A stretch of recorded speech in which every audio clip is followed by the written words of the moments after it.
भक्तों, 25 अक्टूबर से 28 अक्टूबर तक छठ महापर्व के दौरान महिलाएं भूलकर भी ना करें ये 5 कार्य, वरना भगवान दीनानाथ और छठी मैया का भोगना पड़ेगा। भयंकर श्राप पूरा घर परिवार हो जाएगा, बर्बाद आजीवन पड़ेगा। रोना फिर, चाहे आपके घर परिवार में छठ होता हो या नहीं भी होता हो। पर यदि आप सनातनी हिंदू हैं तो आपको इन नियमों का पालन जरूर ही करना चाहिए, क्योंकि भक्तों, हमारे सनातन हिंदू संस्कृति में छठ पूजा को महापर्व का दर्जा प्राप्त है। शास्त्रीय मान्यता अनुसार छठ पूजा सर्वप्रथम माता सीता और भगवान श्री राम जी ने रावण वध के बाद किया था, और तब से ही बिहार उत्तर प्रदेश में इस पर्व को प्रमुखता से मनाया जाने लगा। और आज के समय में देश ही नहीं बल्कि विदेशों में भी लोग बड़े ही धूमधाम से छठ पूजा करते हैं। ये पर्व नहाए खाए से शुरू होकर पारण तक का होता है, जिसमें महिलाएं 26 घंटों का निर्जला उपवास रखकर परिवार के सुख शांति समृद्धि एवं उन्नति की कामना करती हैं। मान्यता है कि केवल छठ के व्रत को करने के बाद से ही जीवन में चल रही सभी मुसीबतों से, परेशानियों से लोगों को मुक्ति मिल जाती है, और भगवान सूर्य नारायण और छठी मैया की असीम कृपा ऐसे लोगों को प्राप्त होती है। ऊपर से इस बार छठ पूजा पर रवि आदित्य योग, सर्वार्थ सिद्धि योग का निर्माण होने जा रहा है, जिस वजह से इस दिन की महिमा में 4 चांद लग गए हैं। लेकिन भक्तों, ये पर्व जितना अधिक पुण्यकारी होता है उतना ही अधिक महत्वपूर्ण होता है। इस व्रत में किए वाले नियम कहते हैं, छठ पूजा के दौरान 4 दिनों में यदि परिवार के किसी भी सदस्य से छोटी गलती भी यदि हो जाती है तो उसका दुष्परिणाम पूरे परिवार वालों को भुगतना पड़ सकता है।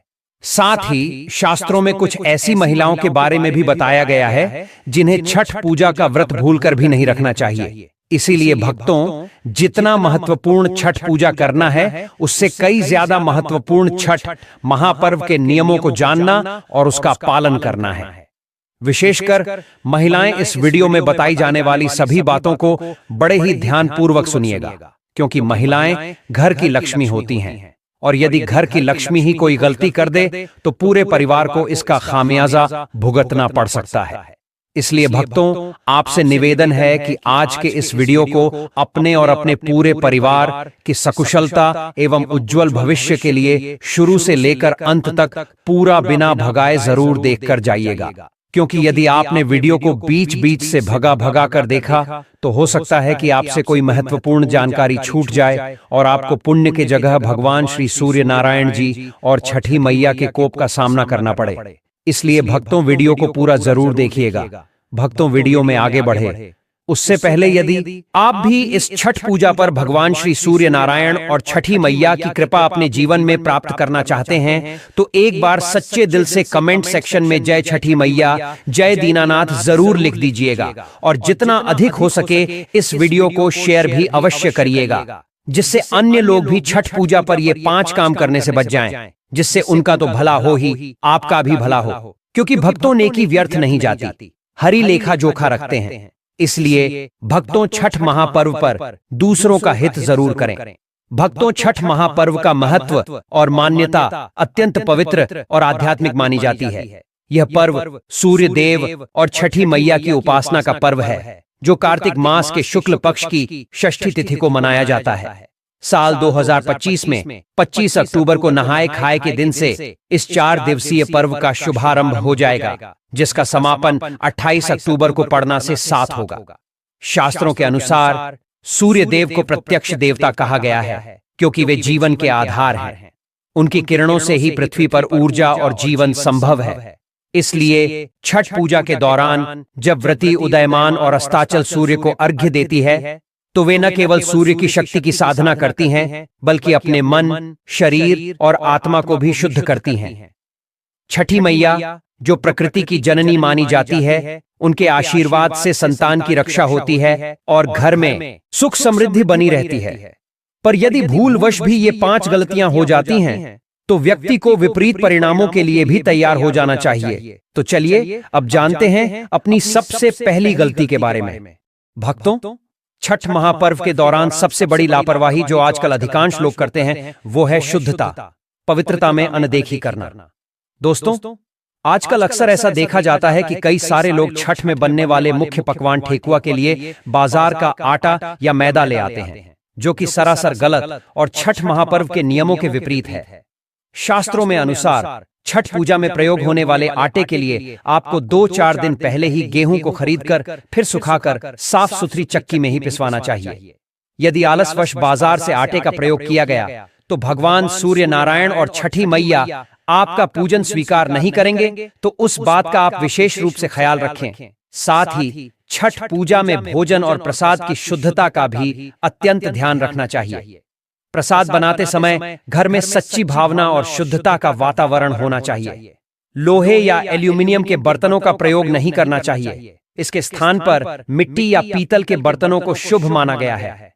वहीं पहले से इस्तेमाल किए गए बर्तनों का प्रयोग, जिसमें घर के लिए खाना बना हो, सब्जी बनी हो, वैसे बर्तनों का प्रयोग भी छठ पूजा में करना वर्जित है।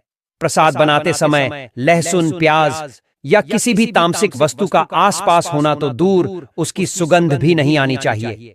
चलिए भक्तों, अब वीडियो में आगे बढ़ते हैं और जानते हैं कुछ और अत्यंत ही महत्वपूर्ण गलतियों के बारे में, जिन्हें आपको छठ पूजा के दौरान भूलवश भी नहीं करना चाहिए। लेकिन उससे पहले भक्तों, आपके निवेदन है कि हम जो भी जानकारी आप तक लाते हैं, इसमें हमें काफी मेहनत लगती है। कई ग्रंथों और शास्त्रों का गहन अध्ययन करके ही हम आप तक और सटीक जानकारी लेकर आते हैं। हमारे द्वारा बताई गई बातें पूर्णतः शास्त्र प्रमाणित होती हैं। इसलिए भक्तों, आपसे निवेदन है कि इस वीडियो को एक लाइक करके हमारे चैनल एस्ट्रो केपी को सब्सक्राइब भी जरूर कर लें, जिससे आपको शास्त्रों में बताई गई प्रमाणित बातें सबसे पहले पता चल जाएं। तो चलिए दोस्तों, अब हम आपको बताते हैं सबसे महत्वपूर्ण गलती के बारे में, जिसे किसी भी व्यक्ति को भूलकर भी नहीं करना चाहिए। भक्तों, छठ महापर्व में सूप और द्वारा पर जो चीजें हम भगवान सूर्य नारायण भगवान को अर्पित करते हैं, जैसे कि सेब, मूली, नींबू, नारियल, ठेकुआ, इनका सेवन हमें दिवाली के बाद से ही नहीं करना चाहिए। ये त्याग भगवान दीनानाथ के प्रति सच्चे समर्पण का प्रतीक होता है। इसके अतिरिक्त पूजा के समय वस्त्रों की शुद्धता पर भी ध्यान देना चाहिए। व्रती को धुले हुए सादे कपड़े पहनने चाहिए। विशेष रूप से महिलाएं नए या स्वच्छ साड़ी और पुरुष धोती कुर्ता पहनकर पूजा करें। पूजा के दौरान किसी प्रकार के चमक दमक या दिखावे से बचना चाहिए, क्योंकि छठी मैया को सादगी और पवित्रता प्रिय है। एक और बड़ी गलती जो इस व्रत में नहीं करनी चाहिए, वह है सूर्य अर्घ्य के समय लापरवाही। अर्घ्य देने का समय सबसे पवित्र माना जाता है। अस्ताचलगामी सूर्य यानी कि डूबते हुए सूर्य को या उदीयमान सूर्य यानी कि उगते हुए सूर्य देव को अर्घ्य देते समय किसी प्रकार की जल्दबाजी या अव्यवस्था नहीं होनी चाहिए। पूर्ण श्रद्धा के साथ भगवान सूर्य नारायण और छठी मैया के जयकारे के साथ ही सूर्य देव को अर्घ्य अर्पित करना चाहिए। एवं अर्घ्य देते समय ओम सूर्याय नमः, ओम आदित्य नमः मंत्रों का निरंतर जाप करते रहना चाहिए। साथ ही साथ यदि इस दिन सूर्यदेव की प्रार्थना में आदित्य हृदय स्तोत्र का पाठ करना भी अत्यंत ही पुण्यकारी एवं सर्व सुख प्रदायक होता है। इसी तरह अर्घ्य देने से पहले किसी से बातचीत या हंसी मजाक करना अनुचित माना गया है। उस समय मन पूर्णतः शांत और एकाग्र होना चाहिए। इसी के साथ भक्तों, एक और गलती जो अधिकतर सभी लोग जाने अनजाने में करते हैं, वो तुलसी मैया से जुड़ा है। जी हाँ भक्तों, दरअसल छठ पूजा के खरना प्रसाद में तुलसी का होना अति आवश्यक होता है। बिना तुलसी दल के भगवान भोग स्वीकार नहीं करते। लेकिन भक्तों, छठ पूजा के दिन तुलसी के पत्तों को आपको भूलकर भी नहीं तोड़ना चाहिए, क्योंकि छठ पूजा के दिन तुलसी के पत्तों को तोड़ना शास्त्रों में वर्जित बताया गया है। इसलिए आप खरना से पूर्व ही तुलसी माता के पत्ते तोड़कर रख लें। भक्तों, हमारे ब्रह्म वैवर्त पुराण एवं पद्म पुराण में स्पष्ट लिखा हुआ है कि ये दिन स्वयं सूर्य नारायण और छठी मैया का होता है। इसीलिए शास्त्रों में इस दिन को अत्यंत ही पवित्र पावन माना जाता है। ऐसे में यदि कोई भी व्यक्ति गलती से भी मांस मदिरा का प्रयोग करता है, तो लक्ष्मी माता ऐसे मनुष्य के घर का त्याग सदा के लिए कर देती है, और ऐसे लोग आकस्मिक दुर्घटना के शिकार भी हो सकते हैं। इसीलिए दोस्तों, अपने और अपने पूरे परिवार की सकुशलता के लिए इस दिन इन विशिष्ट भोजनों का सेवन ना करें। साथ ही इस दिन महिलाएं एवं पुरुष घर में तामसिक चीजों का प्रयोग ना करें और ना ही अपने घर के किसी भी सदस्य को करने दें। ठीक है ना? चलिए दोस्तों, अब हम जानते हैं तीसरी गलती के बारे में, जिसे कि आपको छठ पूजा के इस पावन दिन में भूल कर भी नहीं करनी चाहिए। तो देखिए दोस्तों, छठ पूजा के दिन उपवास रखकर भगवान श्री सूर्य नारायण जी की पूजा आराधना करने से व्यक्ति को श्रेष्ठ पुण्य फलों की प्राप्ति होती है। लेकिन हमारे शास्त्रों में कुछ खास लोगों के बारे में बताया गया है, जो यदि इस व्रत रख लेते हैं तो इसका दुष्परिणाम उनके पूरे परिवार को भुगतना पड़ सकता है। तो दोस्तों, सबसे पहले छठ पूजा का व्रत 36 घंटे तक निर्जल रखकर किया जाता है। लेकिन दोस्तों, शास्त्रों में बताया गया है कि कोई भी व्रत त्योहार गर्भवती महिला को अपनी गर्भ की सुरक्षा को देखते हुए ही करना है, क्योंकि शिशु के रक्षा का धर्म उसकी मां का ही होता है। यदि व्रत में कठोर नियम का पालन किया गया तो गर्भस्थ शिशु पर इसका दुष्परिणाम भी हो सकता है। और छठ पर्व मुख्यतः संतान के लिए होता है, पर यदि व्रत रखना आवश्यक हो तो एक बार अपने चिकित्सक से परामर्श जरूर ले लें। वहीं दोस्तों, दूध पीते बच्चे एवं अपने बच्चों को स्तनपान कराती महिलाएं एवं दवाइयों पर निर्भर बुजुर्ग लोगों को भी व्रत बिना जल ग्रहण किए ना करें। इसके बजाय आप फलाहार कर सकते हैं। साथ ही साथ यदि आप महिला हैं और छठ पूजा के व्रत आपको रखने हैं, लेकिन आपके पीरियड्स आ गए हैं, तो इस अवस्था में यदि आपकी श्रद्धा है तो आप व्रत रख सकती हैं। लेकिन किसी भी पूजन सामग्री को स्पर्श ना करें, ना ही पूजा में उपयोग रसोई बनाएं। ऐसा करने से पूजन सामग्री अशुद्ध हो जाएगी और आपको दोष भी लग सकता है। दोस्तों, छठ महापर्व पर आपको अपना मन शांत रखना चाहिए। इस दिन किसी से भी लड़ाई झगड़े या कलह क्लेश नहीं करना चाहिए। छठ पूजा के इन 4 दिनों के व्रत में भगवान काले रंग के वस्त्रों का इस्तेमाल करने से भी बचना चाहिए। इन दिनों पूजन के दौरान लाल या पीले या हरे रंग के कपड़ों का प्रयोग करना चाहिए, क्योंकि काला रंग अशुभता हो दर्शाता है। वहीं साड़ी के अलावा कोई अन्य पोशाक जैसे कि सलवार सूट या वेस्टर्न कपड़े पहनकर भी छठ का व्रत नहीं करना चाहिए। केवल साड़ी पहनकर ही छठ का पर्व मनाना चाहिए। वहीं यदि पुरुष छठ का व्रत कर रहे हों तो उन्हें धोती कुर्ती ही पहनना चाहिए। कुछ और वस्त्र पहनना सख्त मना है। साथ ही साथ दोस्तों, छठ महापर्व में भगवान सूर्य और छठी मैया जी स्वयं प्रत्येक भक्त के घर आते हैं। ऐसे में हमारी जिम्मेदारी बनती है कि हम उनके स्वागत में अपना घर साफ स्वच्छ और सुव्यवस्थित रखें। जैसे कि इस दिन आपको अपने घर के मुख्य द्वार पर पूरी साफ सफाई बरतनी है, स्वच्छ जल का छिड़काव करना है। छठ महापर्व के दिन फूलों की मालाओं से बंधनवार से अपने घर को सजाना है। साथ ही साथ शाम के समय में एक सरसों के तेल का दीपक भी घर के मुख्य द्वार पर सजाना अत्यंत पुण्यकारी माना जाता है। लेकिन जिन भी लोगों के घर में छठ पूजा पर गंदगी होती है, उनके घर आने से पूर्व ही माता लक्ष्मी स्वरूपा छठी मैया लौट जाती है और उनके पीछे उनकी बहन दरिद्रता घर में प्रवेश कर जाती है। अब आप ही सोचिए कि इस छठ महापर्व में आप अपने घर माता लक्ष्मी जी को आमंत्रित करेंगे या दरिद्रता को। इसके अलावा दोस्तों, कई लोग अक्सर हमसे ये प्रश्न करते हैं कि हमारे घर में अशांति है, हमारे घर परिवार में अक्सर वाद विवाद होता रहता है, पैसों को लेकर हर माह तंगी जैसे हालत हो ही जाते हैं, आए दिन कोई ना कोई परिवार में बीमार हो जाता है। तो देखिए दोस्तों, इसका सबसे बड़ा जो कारण है वो है भगवान की पूजा में हो रही गलती। जी हाँ दोस्तों, अक्सर देखा गया है कि कई लोग दोस्तों, गुरुजी कहते हैं कि छठ महापर्व के दिन दान पुण्य करना जीवन में सुख समृद्धि शांति लेकर आता है। लेकिन इस दिन कुछ चीजों का दान करना शुभ नहीं माना जाता है, जैसे लोहा या लोहे से निर्मित वस्तु भी किसी को नहीं देना चाहिए। दोस्तों, अगला तामसिक चीज का दान आपको इस दिन भूलकर भी नहीं करना चाहिए। इससे आपके कुंडली में माता लक्ष्मी और शुक्र ग्रह का भाव कमजोर हो जाता है। साथ ही साथ पति पत्नी को भूलकर भी एक दूसरे से लड़ाई नहीं करनी चाहिए। माना जाता है कि इस मतभेद से बड़ी परेशानी पैदा हो जाती है। छठ महापर्व के इस शुभ दिन कोई भी काम ना करें जिससे दाम्पत्य जीवन में परेशानी आ जाए। इस दिन दंपत्ति को आपसी तालमेल एवं प्रेम से रहना चाहिए। लेकिन किसी भी परिस्थिति, चाहे आपने व्रत किया हो या नहीं किया हो, पर छठ महापर्व को एक दूसरे के करीब नहीं आना चाहिए, क्योंकि इस दिन रतिक्रिया करने से ऊर्जा की क्षति होती है एवं भगवान तक पहुंचने के मार्ग में बाधा आ जाती है। साथ ही शरीर अशुद्ध हो जाता है, जिससे व्रत तत्काल खंडित हो जाता है। इसी के साथ दोस्तों, आपको छठ महापर्व के इस पावन दिन में काले रंग की वस्तुओं का दान करने से भी बचना चाहिए, क्योंकि काला रंग अशुभता को दर्शाता है। साथ ही इसके महिला या पुरुष किसी को भी नाखून एवं बाल कटवाने से बचना चाहिए। इस दिन बाल कटवाने से कुंडली में चंद्रमा का भाव कमजोर हो जाता है, जिससे व्यक्ति के आर्थिक जीवन पर बहुत बुरा प्रभाव पड़ता है, जिससे व्यक्ति कंगाल भी हो सकता है। इसलिए आप ऐसी गलती भूलकर भी ना करें। इसके अलावा दोस्तों, छठ पूजा के दिन किसी से भी झगड़ा ना करें। दोस्तों, हमारे सनातन धर्म में प्रत्येक मनुष्य के अंदर नारायण का वास बताया गया है। इसीलिए यदि आप इस दिन किसी को कुछ भी भला बुरा बोलते हैं, किसी का अपमान करते हैं, तो इसे श्री सूर्य नारायण जी का अपमान समझा जाएगा। साथ ही साथ दोस्तों, स्त्रियों को भी हमारी संस्कृति में माता लक्ष्मी का रूप बताया गया है और छठ महापर्व तिथि छठी मैया जी को विशेष प्रिय है। इसीलिए इस दिन आपको महिलाओं का सम्मान जरूर करना चाहिए। शास्त्रों में कहा भी गया है, यत्र नारस्तु पूजन्ते रमणते तत्र देवता, मतलब जहां स्त्रियों की पूजा होती है वहां देवता निवास करते हैं, और जो लोग स्त्रियों का अपमान करते हैं उन्हें दुख पहुंचाते हैं।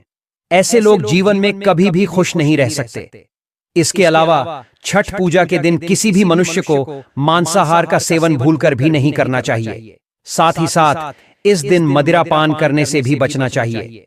हो सकता है कि आप यह बात जानते होंगे, लेकिन दोस्तों 99% हिंदू भाई बहनों को यह नहीं पता है कि इस दिन यदि आप व्रत करते हैं तो अच्छी बात है, पर यदि व्रत किसी कारणवश नहीं भी कर पाते हो, या घर में कोई ऐसे सदस्य हैं जो व्रत नहीं रख सकते हैं, तो उन्हें भूलकर भी छठ पूजा के 4 दिनों में बैंगन की सब्जी, साग मसूर की दाल, मूली, प्याज, लहसुन, शलजम, गोभी और सेम का सेवन नहीं करना चाहिए। क्योंकि दोस्तों, छठ महापर्व में इन सभी चीजों को खाना इनमें तमोगुण होने के कारण मांस को खाने के बराबर है। शास्त्रानुसार इस दिन तो आपको इन सभी चीजों को खाना तो दूर, स्पर्श भी नहीं करना चाहिए। इसीलिए दोस्तों, छठ महापर्व में आप या आपके परिवार के कोई भी सदस्य व्रत रखें या ना रखें, पर इन सभी चीजों का सेवन ना करें।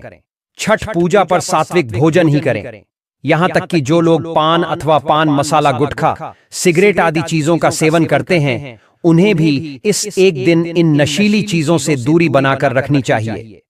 इस दिन किसी भी प्रकार की नशीली चीजों का सेवन करने से घर में अशांति आती है और भगवान श्री सूर्य नारायण और छठी मैया नाराज हो जाती है। भक्तों, हमारे हिंदू धर्म में यह सिर्फ एकमात्र ऐसा व्रत है छठ पूजा का, जिसको करने के बाद प्राप्त पुण्य से व्यक्ति का जीवन बदल जाता है। इसके अलावा छठ पूजा के दिन किसी भी प्रकार की यात्रा नहीं करनी चाहिए। यदि आप इस दिन कहीं घूमने या आनंद के लिए जाने का विचार कर रहे हैं, तो उसे एक दिन बाद के लिए स्थगित कर दें, क्योंकि यह दिन मौज मस्ती या विलासिता का नहीं, बल्कि सूर्य देव और छठी मियां की आराधना का दिन है। इस दिन पूरे मन, वचन और कर्म से भक्ति में लीन रहना चाहिए। हाँ, यदि कोई अत्यंत आवश्यक कार्य या जीवन से जुड़ी बाध्यता हो तो अलग बात है, परंतु सामान्य स्थिति में इस दिन यात्रा को टालना ही उत्तम होता है। दोस्तों, यदि आप इस छठ पूजा के पवित्र अवसर पर अपने जीवन में छठी मियां और सूर्य देव की असीम कृपा प्राप्त करना चाहते हैं, तो आपको न केवल पूजा व्रत का पालन करना चाहिए, बल्कि व्रती की सेवा भी करनी चाहिए, क्योंकि शास्त्रों में कहा गया है कि व्रती की सेवा करना स्वयं व्रत रखने से भी अधिक पुण्यदायक होता है। श्रीमद् भागवत पुराण के अनुसार छठ के दिन यदि संभव हो तो किसी नदी, सरोवर या तालाब में जाकर मछलियों या जलचर जीवों को आटे की गोलियां अवश्य डालनी चाहिए। इससे सूर्य देव प्रसन्न होते हैं और जीवन में सुख, समृद्धि, शांति एवं आरोग्य की वृद्धि होती है। वहीं स्कंद पुराण में वर्णित है कि इस दिन व्यक्ति को अपने पितरों का तर्पण अवश्य करना चाहिए और साथ ही किसी ब्राह्मण, साधु या गरीब व्यक्ति को भोजन कराना चाहिए। लेकिन भोजन कराते समय मन में अहंकार का भाव नहीं आना चाहिए। यह भावना रखें कि ये सब छठी मियां की प्रेरणा से हो रहा है, मैं तो बस एक माध्यम हूं। जब यह भावना सच्चे मन से आती है, तब भगवान सूर्य और छठी मियां दोनों ही अत्यंत प्रसन्न होते हैं और जीवन में कभी अन्न धन की कमी नहीं होती। अब बात करते हैं व्रती की सेवा की। जो भी व्यक्ति छठ का व्रत कर रहा है, वह पूरे 4 दिनों तक शारीरिक और मानसिक रूप से तप करता है। वह प्रातः से लेकर रात तक व्रत रखता है, नदी में स्नान करता है, उपवास करता है और सूर्य देव को अर्घ्य अर्पित करता है। इसलिए परिवार के अन्य सदस्यों का यह कर्तव्य बनता है कि वे व्रती की पूरी श्रद्धा से सेवा करें। यदि आपकी माता, पत्नी, बहन या कोई अन्य सदस्य छठ का व्रत कर रहा है तो आपको उनके कार्यों में हाथ बंटाना चाहिए, उनके लिए प्रसाद तैयार करने में सहायता करनी चाहिए, और जब वे थक जाएं तो उनके चरण दबाने चाहिए। शास्त्रों में कहा गया है कि व्रती के पैर दबाने से केवल उनके शरीर की थकान दूर नहीं होती, बल्कि ऐसा करने वाले व्यक्ति के जीवन से भी अनेक प्रकार के दोष समाप्त हो जाते हैं। यह सेवा केवल एक कर्म नहीं बल्कि श्रद्धा और प्रेम का प्रतीक है। ऐसा करने से घर में सुख शांति बनी रहती है और छठी मैया की कृपा संपूर्ण परिवार पर बनी रहती है। ब्रह्म वैवर्त पुराण में वर्णन है कि छठ पूजा की संध्या के समय जब भक्त सूर्यास्त के बाद नदी या तालाब के तट पर दीपदान करते हैं तो वह दीपक उनके जीवन से सभी अंधकार को दूर करता है। कहा गया है कि जो भी व्यक्ति छठ की संध्या पर श्रद्धा से दीप जलाता है उसके घर में सूर्य के समान तेज, लक्ष्मी के समान समृद्धि और मियां के समान स्नेह का वास होता है। इसलिए दोस्तों, इस दिन न केवल सूर्य देव को अर्घ्य देना और दीपदान करना आवश्यक है, बल्कि व्रती की हर संभव सेवा करना भी उतना ही पुण्यदायक है। व्रती को सुकून मिले, उसे किसी चीज की चिंता न करनी पड़े, उसका मार्ग सहज और शांत बना रहे, यह आपका धर्म है। क्योंकि कहा गया है, व्रती की सेवा वही फल देती है जो छठी मैया के चरणों में साक्षात प्रणाम करने से मिलता है। इसलिए इस छठ पूजा पर न केवल पूजा करें, दीपदान करें या दान करें, बल्कि अपने घर के व्रती के चरण दबाकर, उन्हें विश्राम देकर, उनके लिए भक्ति और स्नेह का वातावरण बनाकर मियां की सच्ची उपासना करें।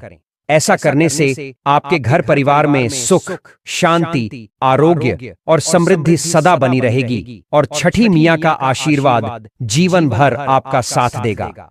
अब बात करें कि छठ व्रत किन लोगों को नहीं करना चाहिए। शास्त्रों और लोक परंपराओं में कहा गया है कि यह व्रत अत्यंत कठोर और नियम प्रधान है, इसलिए इसे वही व्यक्ति करना चाहिए जिसके मन में अटल श्रद्धा, संयम और पूर्ण शुद्धता हो। जिन लोगों को शारीरिक रूप से कोई गंभीर बीमारी है, जैसे लगातार कमजोरी, हार्ट की समस्या, गर्भावस्था के शुरुआती या अंतिम महीने, या जिन्हें लंबे समय तक उपवास रहने से नुकसान हो सकता है, उन्हें यह व्रत नहीं करना चाहिए। यह व्रत सूर्योदय से लेकर अगले दिन उषा अर्घ्य तक बिना अन्न, जल और नींद के रहता है, इसलिए कमजोर स्वास्थ्य वाले लोगों को इससे बचना चाहिए। इसके अलावा जिनका मन स्थिर नहीं है, जो नियमों का पालन करने में असमर्थ हैं, या जिनके घर में शुद्धता और सात्विकता का वातावरण नहीं रह पाता, उन्हें भी यह व्रत आरंभ नहीं करना चाहिए। छठ व्रत में केवल बाहरी नहीं बल्कि आंतरिक पवित्रता भी आवश्यक है। झूठ, क्रोध, अपशब्द या किसी के प्रति द्वेष रखने वाला व्यक्ति इस व्रत का पूर्ण फल नहीं पा सकता। यह व्रत भक्ति से अधिक तपस्या का स्वरूप रखता है, इसलिए इसे तभी करना चाहिए जब भीतर से श्रद्धा और धैर्य दोनों हों।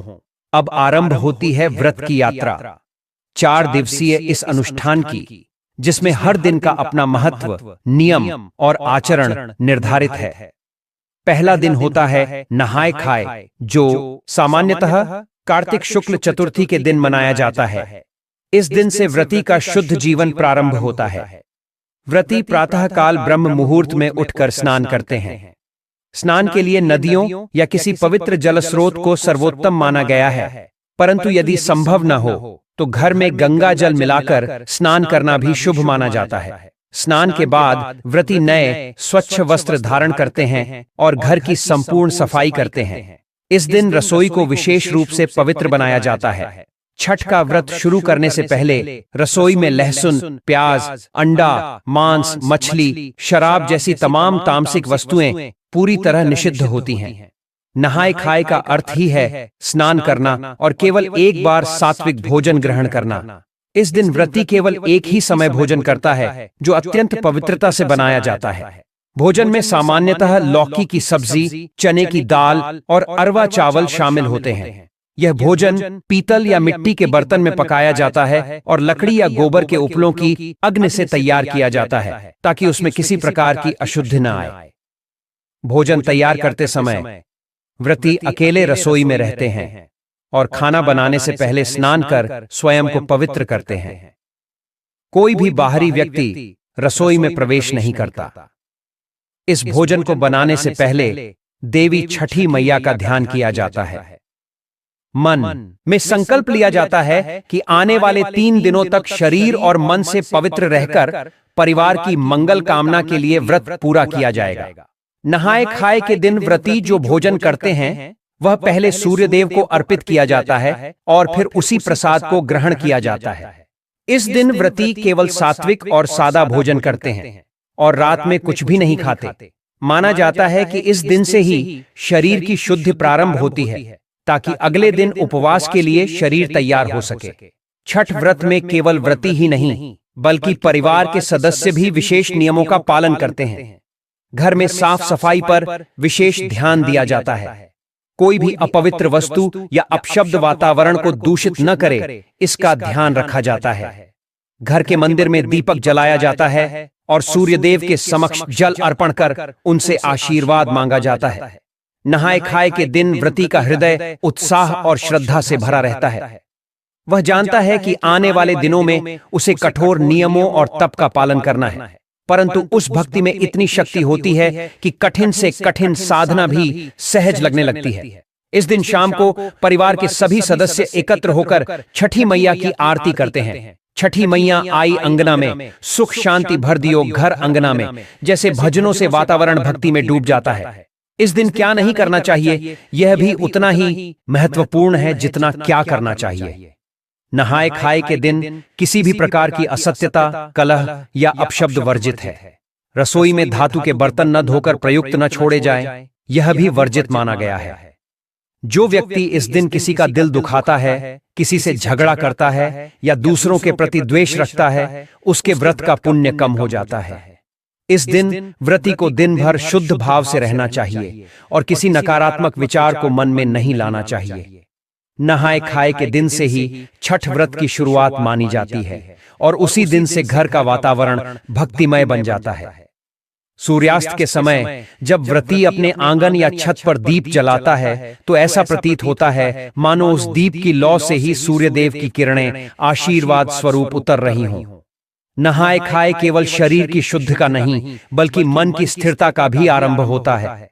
इस दिन व्रती अपने भीतर से क्रोध, अहंकार, लोभ और मोह जैसी बुराइयों को निकालने का संकल्प लेता है। वह यह प्रण करता है कि आने वाले दिनों में उसका हर विचार, हर शब्द और हर कर्म पवित्र रहेगा। यही इस व्रत की आत्मा है। और इस तरह पहला दिन समाप्त होता है एक शांत मन, पवित्र विचार और दिव्यता की भावना के साथ। व्रती अगले दिन की तैयारी में लग जाता है, जो है खरना यानी दूसरा दिन, जहां व्रत का कठिनतम और सबसे पवित्र चरण आरंभ होता है। पहले दिन के नहाए खाए के साथ ही जब व्रती अपने भीतर की अशुद्धियों को धोकर शुद्ध हो जाता है, तब दूसरे दिन की सुबह उसकी तपस्या का असली स्वरूप आरंभ होता है। यह दिन खरना या लोहंडा कहलाता है। यह छठ व्रत का हृदय है, क्योंकि इसी दिन से उपवास की वास्तविक शुरुआत होती है। इस दिन व्रती पूरे दिन निर्जल उपवास रखता है। वह सुबह से लेकर सूर्यास्त तक न तो अन्न खाता है और न ही जल ग्रहण करता है। यह उपवास शरीर की नहीं बल्कि आत्मा की परीक्षा होती है। खरना का अर्थ होता है शुद्धि और संकल्प की पुनर्पुष्टि। जब सूर्यास्त होता है तब व्रती स्नान कर स्वच्छ वस्त्र धारण करता है। स्नान करने के बाद घर के उत्तर दिशा की ओर मुख करके या आंगन में, कभी कभी घर की छत या नदी के किनारे पवित्र स्थान पर खरना का प्रसाद तैयार किया जाता है। इस दिन रसोई में फिर से पूर्ण पवित्रता रखी जाती है। जो भी व्यक्ति खरना का भोजन बनाता है वह पूरे दिन मौन और पवित्र भाव से कार्य करता है। खरना की सबसे पवित्र वस्तु होती है गुड़ और चावल से बना खीर, जिसे गाय के दूध में पकाया जाता है। खीर के साथ रोटी या ठेकुआ बनाया जाता है, लेकिन ध्यान रखा जाता है कि उसमें किसी प्रकार का नमक, मसाला या तेल न हो। यह भोजन पूर्णतया सात्विक होता है। इस भोजन को भी लकड़ी या उपले की आग पर ही पकाया जाता है। जब प्रसाद तैयार हो जाता है तब व्रती उस भोजन को सूर्यदेव और छठी मैया को अर्पित करता है। सूर्यास्त के समय जब लालिमा आसमान में फैलती है और वातावरण में शांति होती है, तब व्रती बैठकर सूर्यदेव को प्रणाम करता है। हाथ जोड़कर वह कहता है, हे सूर्यदेव, आज मैं आपके आशीर्वाद से इस व्रत का दूसरा चरण आरंभ कर रहा हूं। मेरे परिवार पर कृपा करें और मुझे सामर्थ्य दें कि मैं इस उपवास को पूर्ण कर सकूं। इसके बाद व्रती और परिवार के अन्य सदस्य उस प्रसाद को ग्रहण करते हैं। यही खरना का प्रसाद कहलाता है। खरना की विशेषता यह है कि इस दिन पूरे दिन का उपवास और शाम को प्रसाद का सेवन यह व्रती के शरीर और मन दोनों को तपाकर निर्मल बना देता है। कहा जाता है कि इस दिन का प्रसाद छठ मैया के आशीर्वाद से भरा होता है। व्रती को यह प्रसाद ग्रहण करते ही एक दिव्य ऊर्जा का अनुभव होता है। यही कारण है कि खरना के प्रसाद को घर के किसी अन्य व्यक्ति द्वारा स्पर्श करना वर्जित होता है, जब तक व्रती उसे सूर्य देव को अर्पित न कर दे। इस दिन के बाद व्रती का अन्न जल पूरी तरह बंद हो जाता है। वह अब अगले 2 दिनों तक जल तक ग्रहण नहीं करता। यह व्रत वास्तव में अग्नि, वायु, सूर्य और जल, इन 4 तत्वों की साधना है। व्रती अब केवल भक्ति, ध्यान और आस्था के सहारे जीवित रहता है। खरना की रात अत्यंत पवित्र मानी जाती है। इस रात व्रती और परिवार के लोग छठी मैया के गीत गाते हैं, जिनमें हर शब्द में मां की महिमा झलकती है। कौन दिशा में गैलु सूर्य देवता, अरे दीनन के भगवन, उग हो सूरज देव। जैसे गीत वातावरण को भक्ति से भर देते हैं। दीपक की लौ में जैसे छठ मैया स्वयं प्रकट हो रही हों, वैसा भाव हर भक्त के मन में होता है। इसके बाद आता है तीसरा दिन, जो सबसे महत्वपूर्ण होता है, संध्या अर्घ्य का दिन। यह वह क्षण होता है जब व्रती नदी, तालाब या सरोवर के तट पर जाकर अस्ताचलगामी सूर्य को अर्घ्य अर्पित करता है। यह अर्घ्य केवल एक जल अर्पण नहीं, बल्कि पूरे जीवन, पूरे परिवार और संपूर्ण सृष्टि के कल्याण की कामना का प्रतीक होता है। इस दिन सुबह से ही घर में उत्सव का माहौल होता है। महिलाएं बांस की सुपली में पूजा का साज सामान सजाती हैं। ठेकुआ, गुड़ की मिठाई, सुथनी, केले, नारियल, गन्ना, दिया और 5 प्रकार के फल, इन सभी वस्तुओं का विशेष महत्व है, क्योंकि यह सब प्राकृतिक और सात्विक होती हैं। शाम के समय जब सूर्य पश्चिम की दिशा में ढलने लगता है, तब व्रती और उसके परिवारजन समूह के रूप में घाट की ओर प्रस्थान करते हैं। हर हाथ में बांस की टोकरी में पूजा की सामग्री होती है और मुख से छठी मैया के गीत गूंजते रहते हैं। यह दृश्य अत्यंत भावनात्मक होता है। महिलाएं सिर पर सुपली रखे, पैरों में जल और आंखों में श्रद्धा की चमक लिए हुए चलती हैं।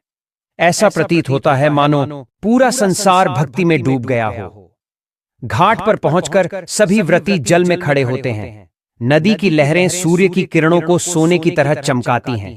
जैसे ही सूर्य आधा डूबता है, व्रती दोनों हाथों से जल भरकर सूर्य देव को अर्घ्य अर्पित करता है।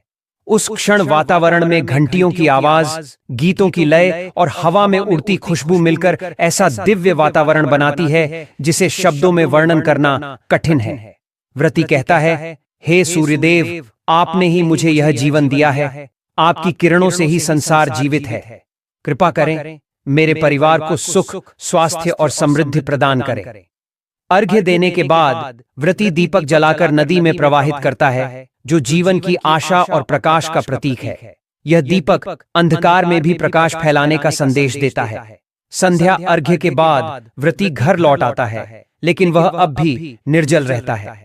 घर लौटने पर फिर आरती की जाती है और घर के मंदिर में दीप जलाया जाता है। इस रात को छठी मैया की रात कहा जाता है। इस रात पूरा घर भक्तिमय गीतों से गूंजता है। केलवजे फरेला घवत से, ओ छठी मिया हंस दस, जैसे लोक गीतों से पूरा वातावरण जीवंत हो उठता है।